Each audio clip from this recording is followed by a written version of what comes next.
Good evening mga kalikot. Ayun, boring tayo ngayong gabi kaya mangangalikot tayo. So may hinatid sa atin guys dito kanina na isang printer na HP. Ink Advantage 1515 yung kanyang model. Ayan. So ang problema nito guys, sabi ni ma'am, na habang nagpiprint siya, so biglang namatay. So check natin yan mamaya guys, baka dito sa kanyang power supply. So shout out kay Papa Valentino Ladoa. So naka-base siya ngayon sa Bugasong Antique mga kalikot. So nung kabataan ko mga kalikot, doon din ako natuto sa kanya mga likot. So ayan, ingat yan pa. Ingat rin sa mga relatives ko dyan sa Bugasong Antique. Shoutout din natin mga kalikot yung mga new subscribers natin. Shoutout nga pala kay paring Joko TV. Yan, matagal na siyang nagpapa-shoutout. Shoutout rin natin si Sir John Vincent Labindaw. Shoutout rin kay Ed Santos. At saka kay Mac Entertainment. Shoutout rin kay Kit Alintahan at saka kay Kowalski TV. Shoutout rin kay Norhaya Odtig at saka kay Geraldo Parba. Shoutout rin kay Sir Jonathan Mortel at saka si Shenshen. Shoutout rin natin si Nobi Odosco at saka si Recaline Cruz. Shoutout rin natin si Cyril Anthony Idang at saka si S. Justin Bautista at kay Marilyn Paulo at saka si Torongtong Channel at saka si Sir Justin Garcia at saka si Oxar Rexo. Shoutout rin natin si Razy Jen Pelisilda at saka kay Cybertude at saka kay Kuya Pets Channel. Shoutout rin natin si Tararina Vlog at saka kay Rebecca Ramos at saka kay John Mark Salvador at saka kay 3F Flores. So ayun, maraming salamat sa inyo guys sa suporta sa aking munting channel. So God bless sa inyong lahat mga kalikot. Umpisa na natin siya mga kalikot. Unahin muna natin tong printer ni ma'am. So tara, kalikotin na natin siya.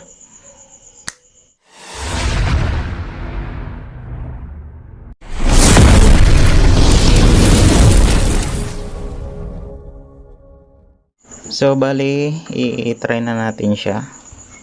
Plug na natin, subukan natin kung ano talaga yung problema niya. So dito guys, ayan, may ilaw naman yung kanyang adapter. Ayan yung supply niya. So saksak natin dito sa printer. Try na natin siya. So ayan, hindi talaga siya nagpa-power mga kalikot. Yun din yung sabi ni ma'am. Bigla na lang nag-turn off daw nung nagpe-print siya. Wala talaga. So check natin yung kanyang cable dito. So dito guys, kapag i-check nyo ito, karamihan nito kapag ganito yung socket, HP siya. Ayan. So may diagram naman siya kung saan yung ayan, 22 volts pala siya. Tapos may diagram rin yan dito sa may likod. Ayan. So ayan siya guys, yung bandang kaliwa, ayun yung 22 volts nya. Tapos sa gitna, yun yung ground. Testerin muna natin siya mga kalikot. So naka-plug na yung kanyang adapter. Yan, sa 50 volts tayo kasi 22 volts yung ating ititest. So So sa gilid yun yung 22 volts niya mga kalikot. Yan. Sa gitna yung ground. So may supply naman siya, may reading. So okay yung kanyang cable. Bali sa loob yung kanyang problema mga kalikot. So baklasin natin siya. Check natin kung anong nangyari sa kanya sa loob. Check natin kung bakit hindi siya nagpa-power. So bali disassemble muna natin siya mga kalikot.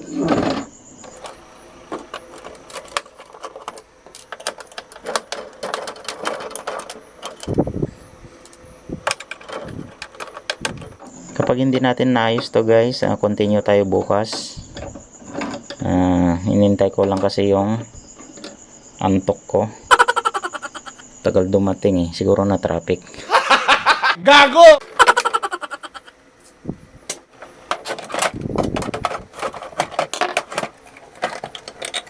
So dandahanin lang natin mga kalikot kasi may mga ribbon siya dito sa kanyang scanner. Baka mahugot natin bigla, mapupunit. So problema ulit yon.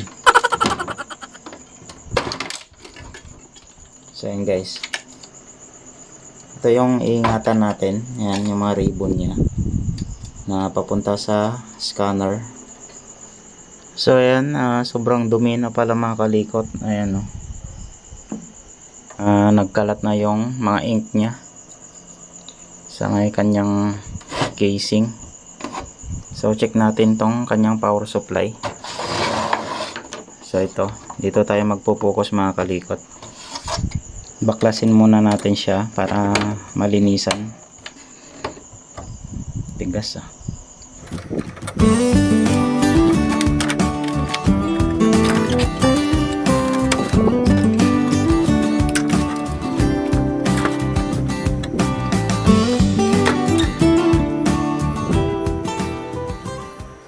So try natin nga brushan.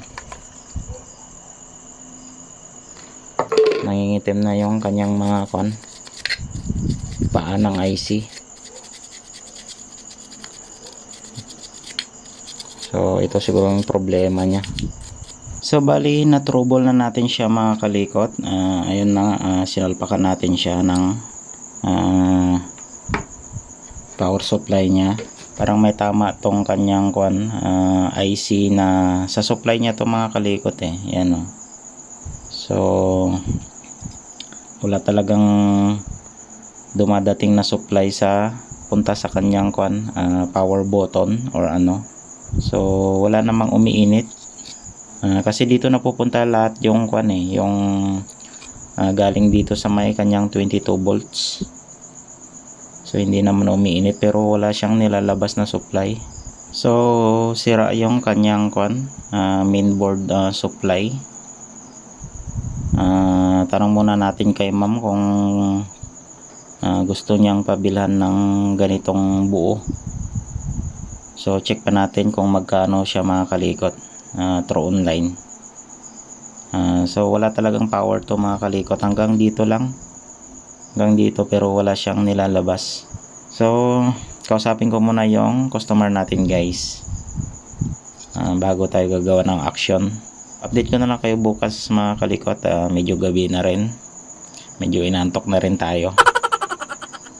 So magandang gabi sa ating lahat mga kalikot. Much later. Good morning mga kalikot. Update lang tayo dito sa ating HP printer, yung Ink Advantage 1515. So may nahanap si ma'am na replacement ng kanyang mainboard. So yan, so try natin siya kung okay tong nabili nila. Bali sikinhan na rin to kasi may mga ink na nandito sa kanyang board. Ayan. So try natin siya.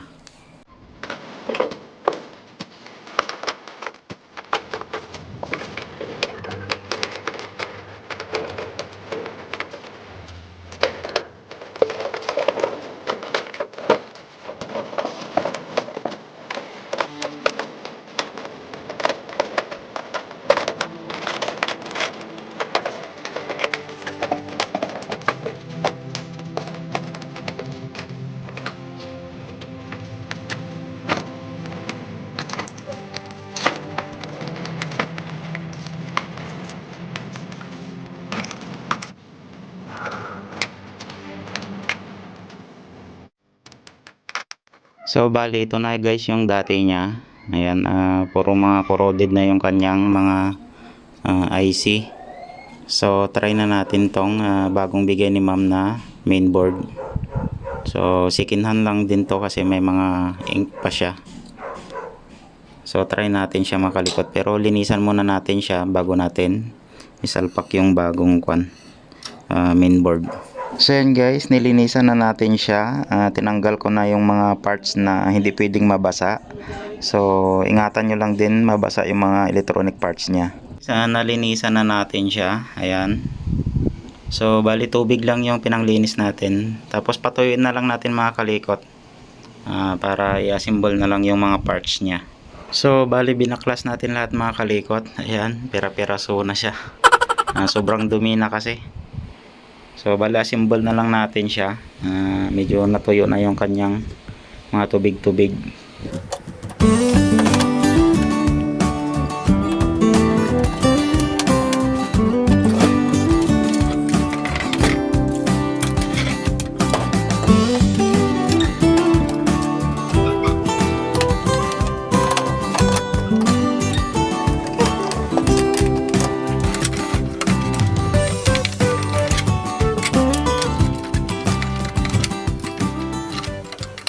So, i-check nyo lang guys kung pag babalik na kayo, mas maganda kapag tinatanggal natin yung mga parts. Pwede nyo siyang picturean para at least pagbalik natin, salpak nyo na lang para hindi kayo mawala sa kanyang settings, para alam nyo siyang ibalik yung mga parts na tinanggal natin. So, mas maganda kapag picturean nyo na lang kapag hindi nyo siya kabisadong ibalik. So yun guys, ibabalik na natin yung mga parts na tinanggal natin. So i-share ko din sa inyo kung paano natin ikakabit yung mga tinanggal natin mga kalikot.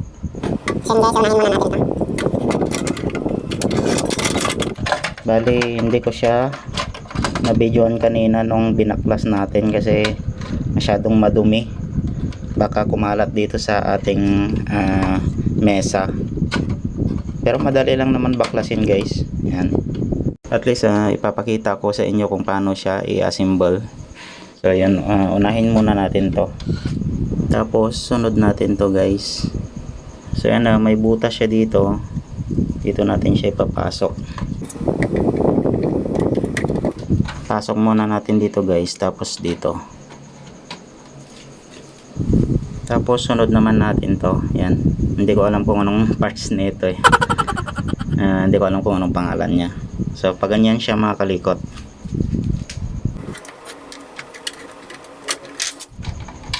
Yan, papasok nyo lang dito. Tapos iangat mo muna to, yung sarado nya. Yan, tapos saka ipasok dito sa gilid. Yan, para maglaro siya na ganyan. So ito naman, kapag natanggal to guys, may makikita kayong slot dito. Yan, ito ang una natin ipapasok. Tapos may makita rin kayong slot dito sa baba. So pag ganyan siya. So yan. So kung gusto nyong linisan itong pinaka waste tank nya, yan may pang absorb siya ng ink. So yan, pwede natin to linisan. So lagay muna natin to guys. Pag natapos natin siyang linisan, sunod natin to. So ito naman, sundan nyo lang yung screw nya. So may screw siya. Yan. So pag ganyan siya mga kalikot, tapos screw na natin siya. So bago nyo tanggalin yung mga pyesa mga kalikot, picturean nyo muna siya para at least pag sinalpak natin, madali na lang natin tandaan. So ganyan dapat na yung galaw nya. Yan. So bali tinanggal ko rin to kanina mga kalikot kasi masyadong madumi dito sa kanyang feeding area. So tinanggal ko siya, pero hindi ko na napakita sa video, pero madali lang. Sikwatin nyo lang siya dito. Kailangan tanggalin pala muna to dito sa side dito.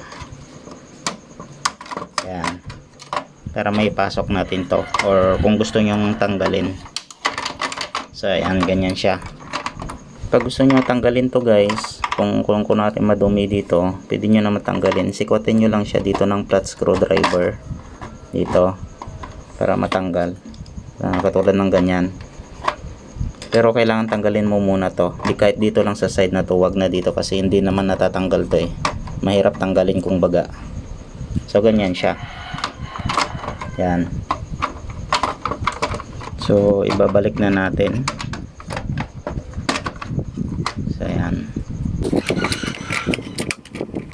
so press nyo lang, yan. Saka natin ibalik tong tinanggal natin. Tapos may lock siya ditong tatlo. Dito isa, dito isa, dalawa, yan, tatlo. Kailangan isuot natin yan. Yan.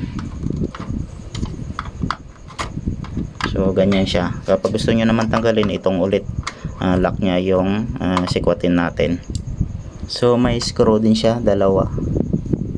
Yan. So yun lang ang mahirap kasi pag sa HP, iba yung kanya, yung screw, parang Allen wrench. So ang problema lang kasi sa ganitong unit, yung HP 1515, yung waste tank nya dito sa loob.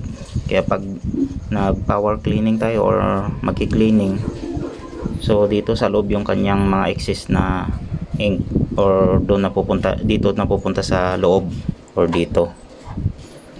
So yan ang mahirap. Tapos pag naglinis tayo, baklas lahat talaga.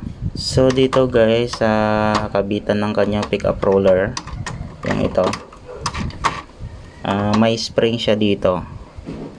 Yan, may dalawa tayong tinanggal na spring kanina. Ito, so ikakabit natin dito sa gilid na to at saka dito. So check nyo na lang kapag binaklas nyo siya.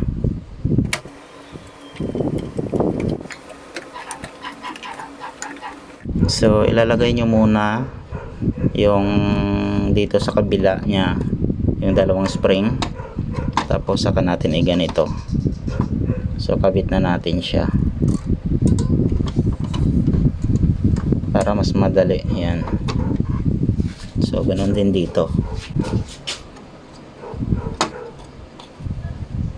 Bali unahin muna ilalagay yung sa likod bago dito sa harap. So ayan. So bali kakabit naman natin to, yung parang tray nya, or sa labasan to ng bond paper. So dito guys, kung gusto nyong tanggalin tong sensor, so may takip siya. So nakaganyan, so may screw siya dito. So bali ito nakataob siya. Pati ito natatanggal din to guys, madali lang naman siyang tanggalin. So dito guys, sa nilalabasan ng bond paper, so may ganito siyang hindi ko alam kung anong tawag na ito parang naglalak sa kanyang gear dito sa kanyang pintuan. So unahin muna natin ipasok ng mga kalikot dyan. Ayan, pag ganyan siya. Tapos ilalak nyo lang dito. So ayan, ganyan siya dapat. Tapos ito guys, yan, susuot nyo dito.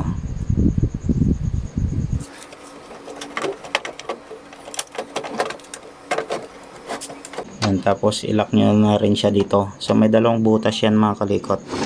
Yan, dito at saka dito. So diskarte nyo na lang kung paano siya ipasok. So dito may guide siya dito guys. So unahin nyo muna pala dito sa kaliwa, kasi dito may guide siya kung paano natin to ipapasok.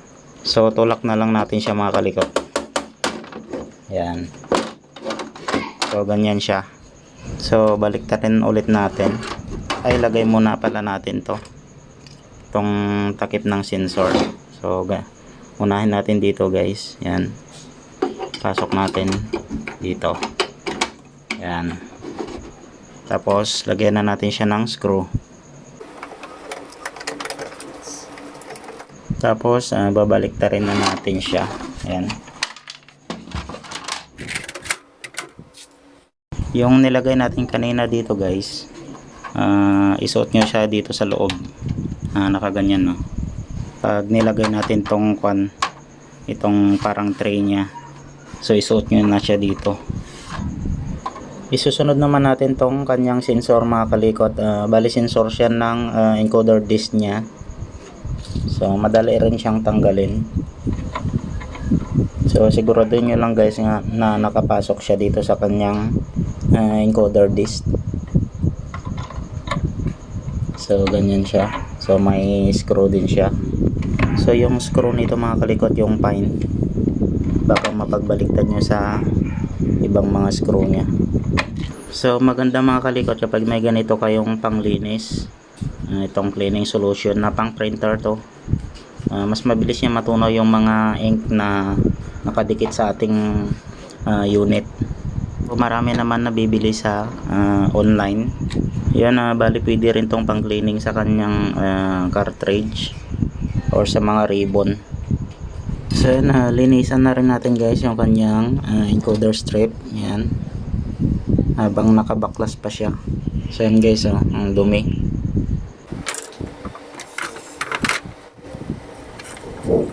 So bali nilagyan ko rin siya ng cleaning solution, mga kalikot. Tapos mamaya linisan ko rin siya ng lighter fluid para malinis talaga siya. So yan guys, ilalagay na natin yung buong print head assembly. So ito siya. So nalinisan na rin natin yung kanyang encoder strip.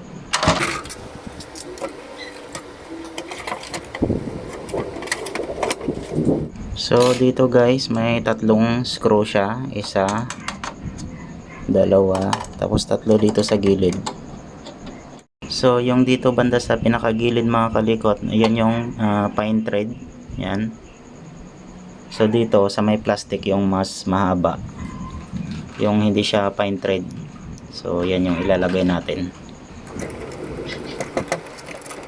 Kapag plastic siya, hindi siya pine thread. Pero pag bakal to bakal, pine thread siya. So ayan. Tapos ilalagay na natin yung bagong bili na mainboard. So ito yung nasira, mga kalikot. So unahin muna natin ilagay yung malaking ribbon ito,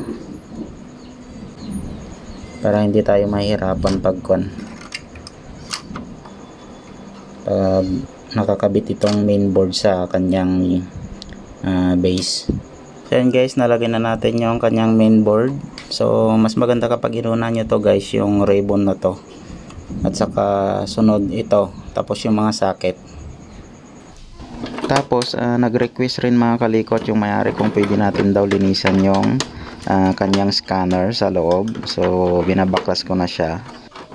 So may mga lock yan sa mga side nya. Yan, katulad yan. So sikwatin nyo lang siya guys ng flat screwdriver both side.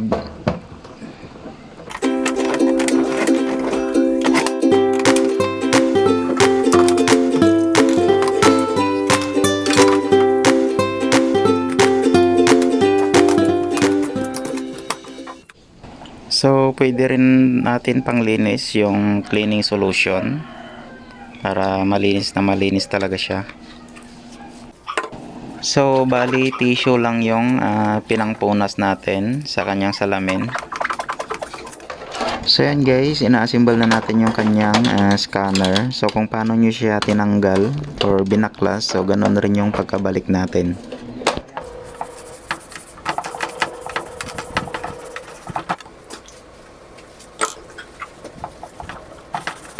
So ilagay na natin yung kanyang scanner.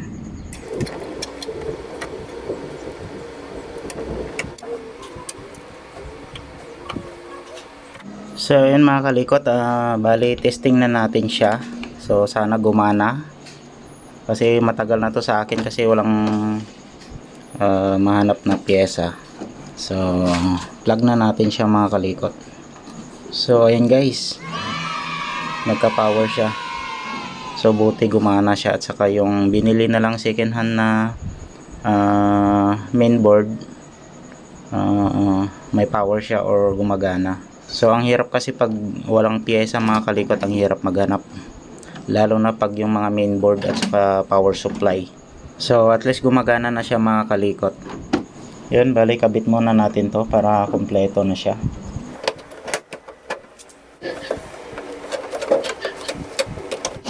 So yan guys, nagtry na tayo mag-print.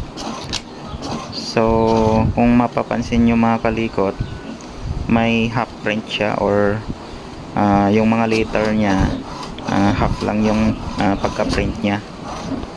So mukhang may problema pa yung unit natin mga kalikot. May problema sa pagka-print niya, half print siya. Tapos trinay ko mga kalikot na mag-print ng black. So may problema nga sa kanyang black.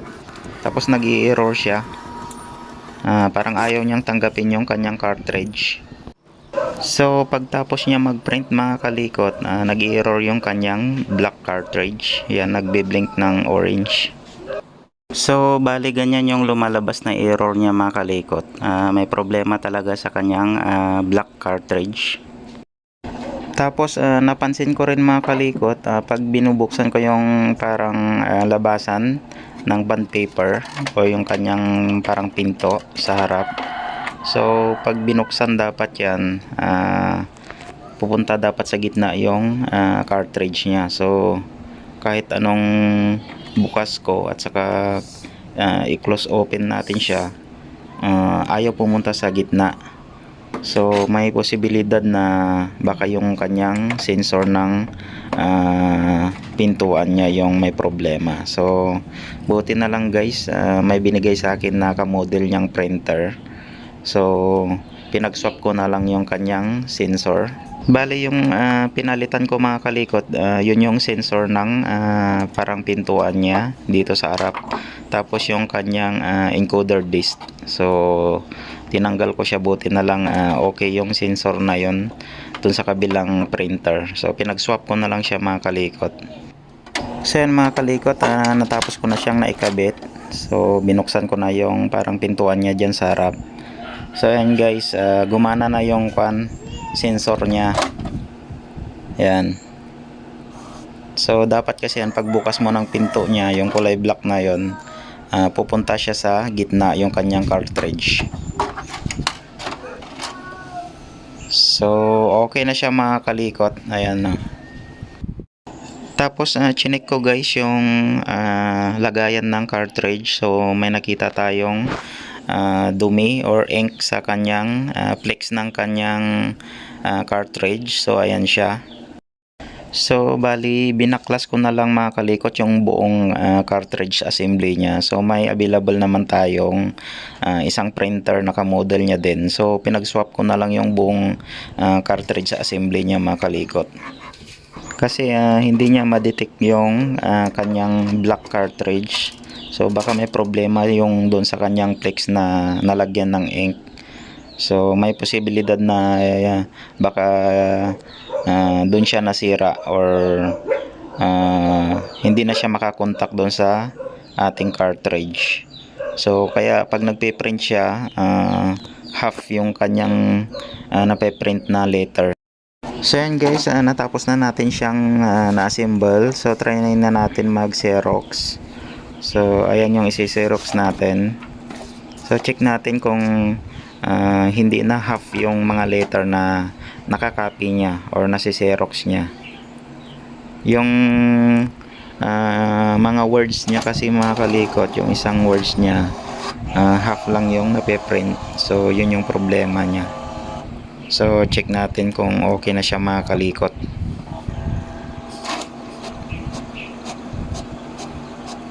So ayan, mukhang kompleto naman yung kwan niya pagka-print. So baka doon nga nagka-problema sa kanyang cartridge assembly. Ayan o. Tapos try naman natin na mag-print na rekta sa ating laptop mga kalikot. Kasi dati kapag nagpe-print ako, may failure na lumalabas. So check rin natin dito guys kung magti-failure yung ating black cartridge, kasi yun yung nagka-problema.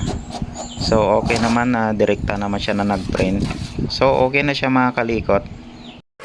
Try naman natin yung kanyang colored. So last check na natin siya. So mukhang malinis naman yung pagka-print niya mga kalikot. So okay naman. So yun lang i-check natin guys kung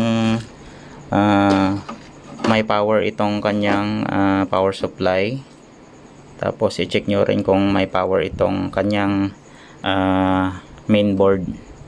So yun lang yung mga i-check natin kung wala siyang power. So ayun mga kalikot, hanggang dito na lang yung video natin. So pwede na natin ibigay kay ma'am to kasi matagal niya nang gustong maayos to kasi kailangan ng mga bata. Buti may nahanap silang mainboard. Ako kasi wala akong nahanap may binigay sa aking same model kaso same lang ng problema, wala rin siyang power. So buti may nahanap si ma'am, so hindi ko alam kung saan niya nabili.